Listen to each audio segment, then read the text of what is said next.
بسم اللہ الرحمن الرحیم، السلام علیکم، میں ہوں شہجی اللہ فراست۔ آپ دیکھ رہے ہیں نیشنل اور انٹرنیشنل نیوز پر مشتمل 4 ٹی وی کا خصوصی خبرنامہ دنیا بھر سے، یعنی خبریں آپ کی نظر سے۔ سب سے پہلے ہیڈ لائنز۔ ڈونیٹسک کی جیل پر راکٹ حملہ، یوکرین کے 40 جنگی قیدی ہلاک، 75 زخمی۔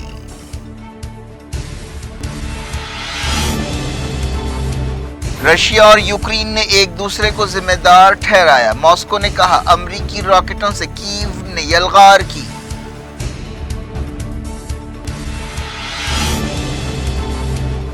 اناج کے ایکسپورٹ پر زیلنسکی نے کی G7 سفیروں سے ملاقات، اسپین میں مہنگائی ریکارڈ سطح پر پہنچ گئی۔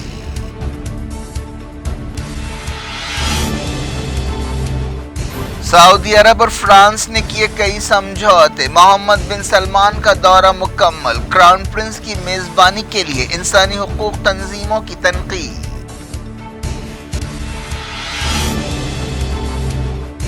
امریکہ تائیوان کے مسئلے پر آگ سے نہ کھیلے، 2 گھنٹے کی بات چیت کے دوران ژی جن پنگ نے دی بائیڈن کو وارننگ۔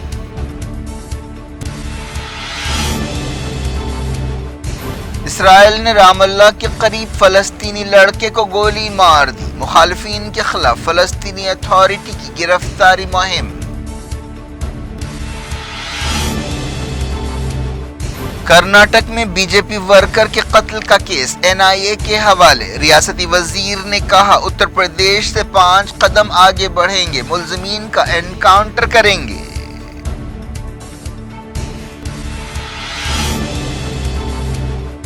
رنگا رنگ تقریب کے ساتھ برمنگھم کامن ویلتھ گیمز شروع، PV سندھو اور منپریت سنگھ نے کی ہندوستانی جتھے کی قیادت۔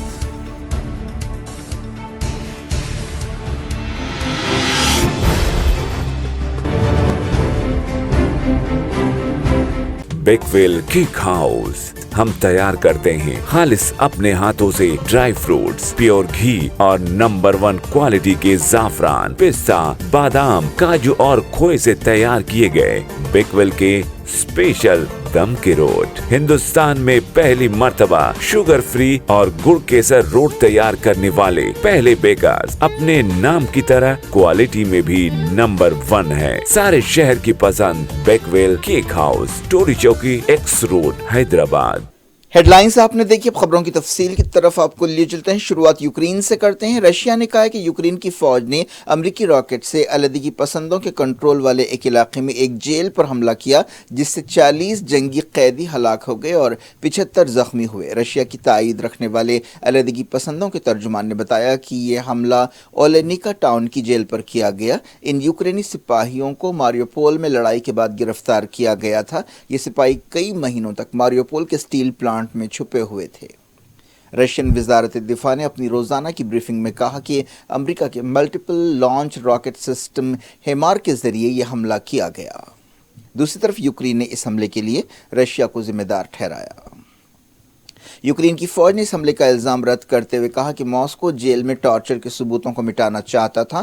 یوکرین کے جنرل سٹاف نے کہا کہ قابض رشینز اپنے مجرمانہ مقصدوں پر عمل کر رہے ہیں اور اس کے لیے یوکرین پر جنگی جرائم کا الزام لگا رہے ہیں۔ وہ جیل میں ٹارچر کے ثبوت مٹانا چاہتے ہیں جہاں انہوں نے قیدیوں کو ٹارچر کیا اور گولی مار کر ہلاک کیا۔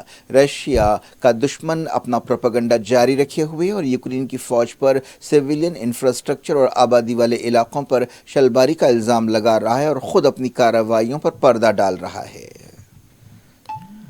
رشیا کی سرکاری ٹیلی ویژن پر ایک فوٹیج دکھایا گیا جس میں عمارت سے دھواں نکلتا ہوا دیکھا جا سکتا ہے۔ یوکرین کے صدر وولڈومیر زیلنسکی نے G7 ملکوں کے سفیروں سے ملاقات کی اور اناج کے ایکسپورٹ کی بحالی کے بارے میں بات چیت کی۔ یوکرین نے کہا کہ خیرسون علاقے میں رشیا کے ہتھیاروں کے ایک ڈپو کو تباہ کر دیا گیا۔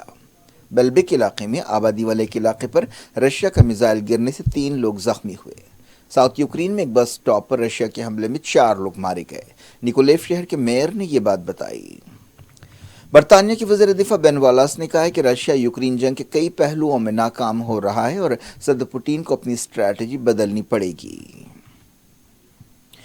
ایک رپورٹ میں کہا گیا کہ اسپین میں مہنگائی کی سطح 1984 کے بعد سے سب سے اونچے مقام پر پہنچ گئی ہے۔ اسپین کے نیشنل اسٹیٹسٹکس انسٹی ٹیوٹ نے یہ بات بتائی۔ ادارے نے کہا کہ قیمتوں میں ایک مہینے میں 10.8% کا اضافہ ہوا۔ یورپ کے کئی ملک کی طرح اسپین بھی جنگ کی وجہ سے مہنگائی کی مار جھیل رہا ہے۔ اس کے علاوہ کووڈ-19 لاک ڈاؤن بھی ان حالات کی ایک وجہ ہے۔ وزیر معاشیات نے وارننگ دی ہے کہ مہنگائی اسپین کی معیشت کے لیے ایک بڑا چیلنج ہے۔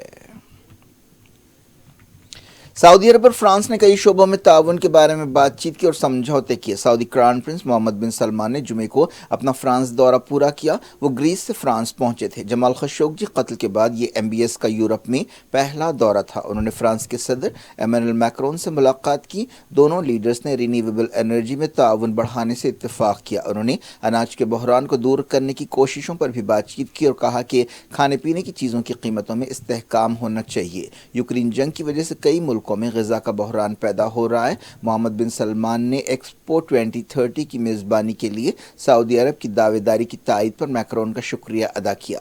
میکرون نے یمن جنگ بندی کے لیے سعودی کوششوں کی تعریف کی۔ پرنس محمد بن سلمان نے یمن میں سیاسی حل تلاش کرنے کی کوششوں کی تائید کے لیے فرانس کی تعریف کی۔ دونوں لیڈرز نے ایران کو نیوکلیئر ہتھیار حاصل کرنے سے روکنے کی کوششوں پر بات چیت کی اور اس بات پر زور دیا کہ اسلامی جمہوریہ کو انٹرنیشنل ایٹامک انرجی ایجنسی کے ساتھ تعاون کے لیے مجبور کرنا چاہیے۔ انہوں نے اس بات سے اتفاق کیا کہ ڈپلومیسی اور پرامن طریقے ہی عالمی تنازعات کو حل کرنے کا سب سے بہترین راستہ ہے۔ دونوں لیڈرز نے لبنان کے معاشی بحران کے بارے میں بھی بات چیت کی۔ پرنس محمد اور میکرون نے فلسطین مسئلے کے دو ریاستی حل پر بھی بات چیت کی۔ انہوں نے کہا کہ فلسطینیوں کا دارالحکومت قدس ہونا چاہیے اور ان کی ایک الگ ریاست بننی چاہیے۔ انہوں نے سیریا بحران کے سیاسی حل پر بھی زور دیا۔ اس سے پہلے کراؤن پرنس نے گریس میں 2 دن گزارے۔ پیرس میں پرنس محمد بن سلمان کا میکرون نے ایلیسی پیلس میں استقبال کیا۔ میکرون سے آپسی ملاقات سے پہلے محمد بن سلمان نے پیرس کے قریب اپنے محل میں وقت گزارا۔ اسے دنیا کا سب سے مہنگا گھر کہا جاتا ہے۔ محمد بن سلمان نے 2017 میں فرضی کمپنیوں کے ذریعے یہ گھر خریدا تھا جسے ورسائل پیلس کی طرز پر تعمیر کیا گیا ہے۔ ایکسپرٹس کا کہنا ہے کہ محمد بن سلمان اور میکرون کی ملاقات سے انرجی کرائسس کا سامنا کرنے والے یورپی ملکوں کی مدد ہوگی۔ رشیا نے یورپی ملکوں کے لیے گیس کی سپلائی گھٹا دی ہے جس کی وجہ سے ان ملکوں میں انرجی کرائسس اور سنگین ہو گیا ہے۔ انسانی حقوق کی تنظیموں نے محمد بن سلمان کی میزبانی کے لیے میکرون پر تنقید کی۔ ایمنسٹی انٹرنیشنل کی سیکریٹری جنرل ایگنس کلمرڈ نے کہا کہ فرانس میں MBS کے دورے اور امریکی صدر جو بائیڈن کے سعودی دورے سے یہ حقیقت بدل نہیں سکتی کہ پرنس محمد ایک قاتل ہیں۔ انہوں نے 36 سالہ کراؤن پرنس کو ایک ایسا شخص قرار دیا جو اختلافات کو برداشت نہیں کرتا۔ فرانس میں ہیومن رائٹس واچ کے چیف نے ٹویٹ کیا کہ بن سلمان چاہتے ہیں کہ میکرون عالمی سطح پر ان کی باز آباد کاری کریں جن کے ہاتھ جمال خشوگی کے قتل سے رنگے ہوئے ہیں اور جنہوں نے یمن میں جنگی جرائم کیے ہیں۔ جمال خشوگی کی منگیتر ہاتھ سینگز نے AFP کو بتایا کہ انہیں اس بات پر غصہ ہے کہ میکرون نے میرے منگیتر کے قاتل کی عزت افزائی کی ہے۔ انہوں نے کہا کہ تمام عالمی تحقیقات میں محمد بن سلمان پر قتل کے لیے انگلی اٹھائی گئی ہے۔ زی جن پنگ نے امریکی صدر جو بائیڈن کو وارننگ دی ہے کہ وہ تائیوان کے مسئلے پر آگ سے نہ کھیلیں۔ دونوں لیڈرز نے عالمی سیاست میں تناؤ کے درمیان 5ویں مرتبہ بات چیت کی۔ چائنیز میڈیا کے مطابق زی نے بائیڈن کو بتایا کہ امریکہ کو ون چائنا پالیسی پر عمل کرنا چاہیے۔ انہوں نے کہا کہ چائنا تائیوان کی آزادی اور غیر ملکی طاقتوں کی دخل اندازی کے خلاف ہے۔ زی نے بائیڈن سے کہا کہ جو لوگ آگ سے کھیلیں گے وہ جل جائیں گے۔ ہم امید کرتے ہیں کہ امریکہ اس بات کو سمجھے گا۔ وائٹ ہاؤس نے ایک بیان میں کہا کہ بائیڈن نے زی کو بتایا کہ امریکی پالیسی نہیں بدلی ہے اور واشنگٹن اسٹیٹس کو بدلنے کی ایک طرفہ کارروائیوں کے خلاف ہے۔ اس بات چیت کے بعد تائیوان کی وزارت خارجہ نے کہا کہ وہ مدد کے لیے بائیڈن کی شکر گزار ہے اور امریکہ کے ساتھ سیکیورٹی پارٹنرشپ مضبوط کرتی رہے گی۔ بائیڈن زی بات چیت 2 گھنٹوں تک جاری رہی۔ یہ بات چیت ایک ایسے وقت ہوئی جب امریکی صدر چائنا کے ساتھ ڈیل کرنے کے نئے راستوں کی تلاش میں ہیں۔ دونوں ملکوں کے درمیان عالمی مسابقت بڑھتی جا رہی ہے۔ انسانی حقوق، معاشی پالیسیوں اور کئی معاملات پر دونوں ملک آمنے سامنے ہیں۔ حال ہی میں بیجنگ نے امریکی ہاؤس اسپیکر نینسی پیلوسی کے امکانی تائیوان دورے کے خلاف وارننگ دی تھی اور اسے چھیڑخانی قرار دیا تھا۔ فلسطینی اتھارٹی مخالفین کو گرفتار کرنے کے لیے ایک مہم چلا رہی ہے۔ بتایا گیا کہ کئی برسوں میں یہ اس طرح کی سب سے بڑی مہم ہے۔ پچھلے 2 مہینوں میں تقریباً 100 فلسطینیوں کو گرفتار کیا۔ گرفتار کیے گئے لوگوں میں یونیورسٹی اسٹوڈنٹس اور جرنلسٹ بھی شامل ہیں۔ رام اللہ سے کام کرنے والی تنظیم لائرز فار جسٹس نے یہ بات بتائی۔ کسی پر بھی باقاعدہ الزامات نہیں لگائے گئے، ان میں سے کئی کو 10 دن بعد جیل سے رہا کیا گیا۔ تنظیم کے ایک وکیل نے بتایا کہ کم سے کم 2012 کے بعد سے یہ سب سے بڑی مہم ہے۔ مغربی کنارے پر فلسطینی اتھارٹی کا اور غزہ پر حماس کا کنٹرول ہے۔ اسرائیلی فوج نے رام اللہ میں ایک فلسطینی لڑکے کو گولی مار کر ہلاک کر دیا۔ 16 سالہ امجد ابو عالیہ کو جمعے کی نماز سے پہلے المغیرہ ٹاؤن میں یہودی بستیوں کے خلاف احتجاج کے دوران ہلاک کیا گیا۔ ان جھڑپوں میں 3 دوسرے فلسطینی بھی زخمی ہوئے۔ احتجاجیوں کو روکنے کے لیے اسرائیل نے ربر کی گولیاں چلائیں اور آنسو گیس کے شیلز چھوڑے۔ چشمدید گواہوں نے بتایا کہ یہ جھڑپیں اس وقت ہوئیں جب اسرائیلی فوجیں المغیرہ ٹاؤن پر ہلہ بول رہی تھیں جو رام اللہ کے قریب ہے۔ فلسطین انفارمیشن سینٹر نے بتایا کہ یہودی آباد کاروں کے گروپ نے اسرائیلی فوج کی نگرانی میں احتجاجیوں پر حملے کیے۔ لوٹتے ہیں انڈیا۔ کرناٹک کے چیف منسٹر بسوراج بومائی نے بی جے پی کے ایک یوتھ ورکر کے قتل کا کیس NIA کے حوالے کرنے کا اعلان کیا ہے۔ پروین نٹارو نامی اس بی جے پی کارکن کا 27 جولائی کو دکشن کنڑ کے بیلاری میں نامعلوم لوگوں نے قتل کر دیا تھا۔ اس سلسلے میں کرناٹک پولیس نے 2 لوگوں کو گرفتار کیا ہے۔ ان کی پہچان 29 سالہ ذاکر اور 28 سالہ محمد شفیق کی حیثیت سے کی گئی ہے۔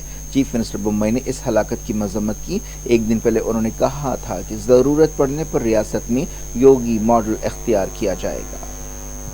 کرناٹک کے ایک وزیر نے دھمکی دی ہے کہ ریاستی حکومت اتر پردیش سے 5 قدم آگے بڑھ سکتی ہے اور ملزمین کا انکاؤنٹر کر سکتی ہے۔ کرناٹک کے وزیر تعلیم اشوک نارائن نے کہا کہ ان لوگوں کو گرفتار کیا جائے گا۔ ہمارے کارکنوں اور لوگوں کی خواہش ہے کہ ایسے واقعات پیش نہ آئیں۔ ان کی خواہش کے مطابق کارروائی کی جائے گی۔ خاطیوں کو پکڑا جائے گا، ان کا انکاؤنٹر بھی کیا جا سکتا ہے۔ ہم اتر پردیش سے 5 قدم آگے بڑھ سکتے ہیں۔ ہم UP سے بہتر ماڈل پیش کریں گے۔ چیف منسٹر بومائی نے ایک دن پہلے پروین نٹارو کے گھر والوں سے ملاقات کی تھی۔ ریاست میں ایک مسلم نوجوان کے قتل کا بھی واقعہ پیش آیا ہے۔ نامعلوم لوگوں نے منگلورو کے قریب اس نوجوان کو چاقو گھونپ کر قتل کر دیا۔ اس قتل کی بھی الگ الگ زاویوں سے تحقیقات کی جا رہی ہے۔ علاقے میں تناؤ پیدا ہو گیا ہے جس کی وجہ سے 144 سیکشن لگا دیا گیا ہے۔ مقتول نوجوان کی پہچان محمد فاضل کی حیثیت سے کی گئی ہے۔ پارلیمنٹ کے دونوں ایوانوں لوک سبھا اور راجیہ سبھا میں جمعے کو بھی ہنگامہ ہوا اور شور و غل کی وجہ سے کام نہیں ہو پایا۔ کارروائی کو پیر تک کے لیے ملتوی کر دیا گیا ہے۔ اپوزیشن پارٹیاں مہنگائی، GST، اپوزیشن ارکان کو سسپینڈ کرنے اور دوسرے معاملات پر احتجاج کر رہی ہیں جس کی وجہ سے مانسون سیشن میں اب تک کوئی خاص کام نہیں ہو سکا۔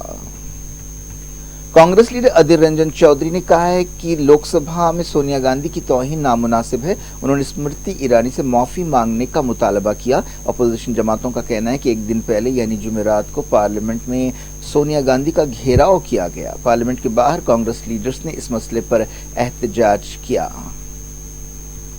شیو سینا لیڈر ادھو ٹھاکرے کے بھتیجے نے چیف منسٹر مہاراشٹر ایک ناتھ شنڈے سے ملاقات کی اور ان کی تائید کا وعدہ کیا۔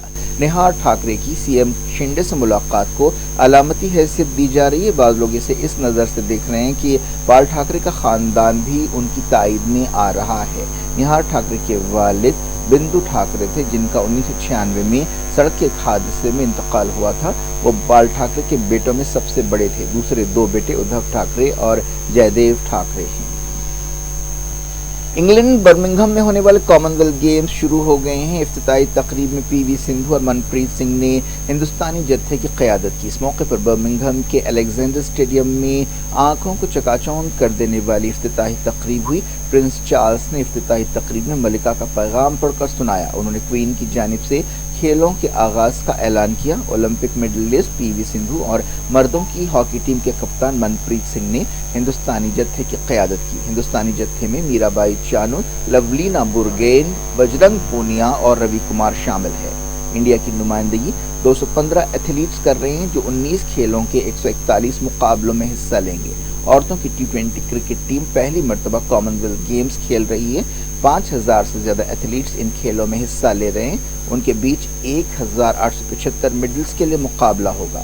پہلی مرتبہ مردوں سے زیادہ خاتون کھلاڑیوں کی تعداد ہے۔ کیا کچھ ہو رہا ہے آپ کی دنیا میں؟ آخر میں ہیڈ لائنز دنیا بھر سے ایک بار پھر دیکھتے ہیں۔ بیکویل کیک ہاؤس ہم تیار کرتے ہیں خالص اپنے ہاتھوں سے ڈرائی فروٹس، پیور گھی اور نمبر 1 کوالٹی کے زعفران، پستہ، بادام، کاجو اور کھوئے سے تیار کیے گئے بیکویل کے اسپیشل دم کے روٹ۔ ہندوستان میں پہلی مرتبہ شوگر فری اور گڑ کیسر روٹ تیار کرنے والے پہلے بیکرز، اپنے نام کی طرح کوالٹی میں بھی نمبر 1 ہے۔ سارے شہر کی پسند بیکویل cake house, Toli Chowki, X road, Hyderabad. Donetsk کی جیل پر راکٹ حملہ، یوکرین کے 40 جنگی قیدی ہلاک، 75 زخمی۔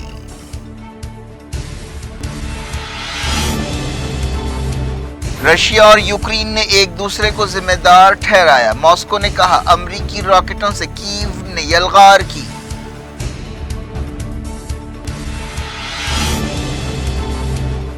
اناج کے ایکسپورٹ پر زیلنسکی نے کی G7 سفیروں سے ملاقات، اسپین میں مہنگائی ریکارڈ سطح پر پہنچ گئی۔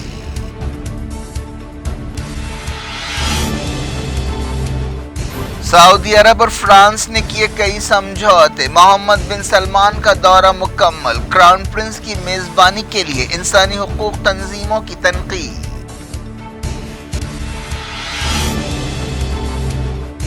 امریکہ تائیوان کے مسئلے پر آگ سے نہ کھیلے، 2 گھنٹے کی بات چیت کے دوران ژی جن پنگ نے دی بائیڈن کو وارننگ۔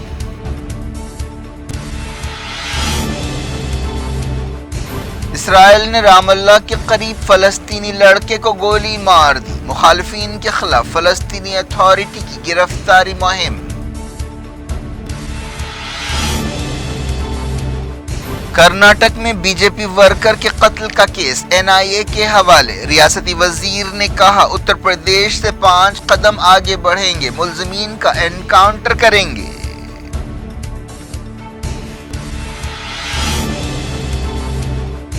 رنگا رنگ تقریب کے ساتھ برمنگھم کامن ویلتھ گیمز شروع، PV سندھو اور منپریت سنگھ نے کی ہندوستانی جتھے کی قیادت۔